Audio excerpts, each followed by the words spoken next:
Kwa majina najiita Madam Boss. Na mimi ni one term hadi kwa kitanda.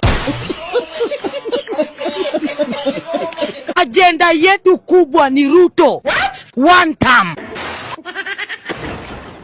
Ruto anaenda nyumbani. Hakuna. Mupende, musipende. What? Ruto anaenda nyumbani. Tunajua ile njama yenye amefanya. Amepatia wa Burundi ID, amepatia wa Nigeria ID, ndio wapange line. Mr. William Samoei Ruto, tunajua mpango yako. Wewe ni one term. Wajaluo wako pigia Raila Moro kura. Ndio maana Raila kwa president. What? Sasa saa hizi munatuambia ati sijui Wajaluo wako saidi yako. Hatuko saidi yako. William Ruto, hatutakupatia kura. What? Wakikuyu wote wamesema pana, ni one term. No problem. God will see us. Ruto, utajificha wapi? Utajua hamjui. Ruto, utakimbilia wapi? Enough is enough. Ndugu yangu, wanasema Ruto anafanya kazi. Yes. Swali ni moja, Mr. Speaker. Saa hii kama wife yako ako na ball, unatangaza ama watu wanaona?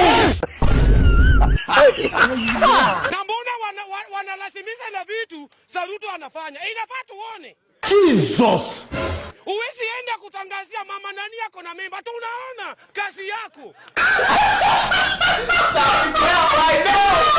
Nikiproceed, nasema hivi. Useme haraka. Kama Wakikuyu ndio walimleta. Yesu. What do you say? Wakikuyu ndio walimleta Ruto. We don't care. Na sasa wewe sasa hivi unadandia. Huyu mama unadandia. Huyu mama si wako, ukupeleka nyumba kwa mang'ombe kwao. Enda uoe bibi yako upeleke ng'ombe ndio ujue kugharamia bibi ni ngumu. Kudandia kitu ya mtu ni kitu mbaya sana. Hata kwa nyumba ya mpango wa kando ukienda usitoi nguo zote.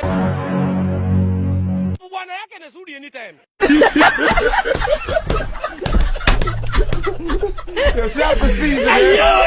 Na mimi nasema Ruto ni one term. Na ni one term is real. Ulisikia wapi? Namba moja, we have numbers. Exactly. Hata upige kelele hapa, ndugu yangu tutampeleka. Vile alikuja ndi vile atarudi. Oh my God. Upende usipende, si tafadhali. Nice. Na tunatamani election angekuwa hata kesho ndio ujue Ruto anaenda nyumbani. Na naomba Baba wa mbinguni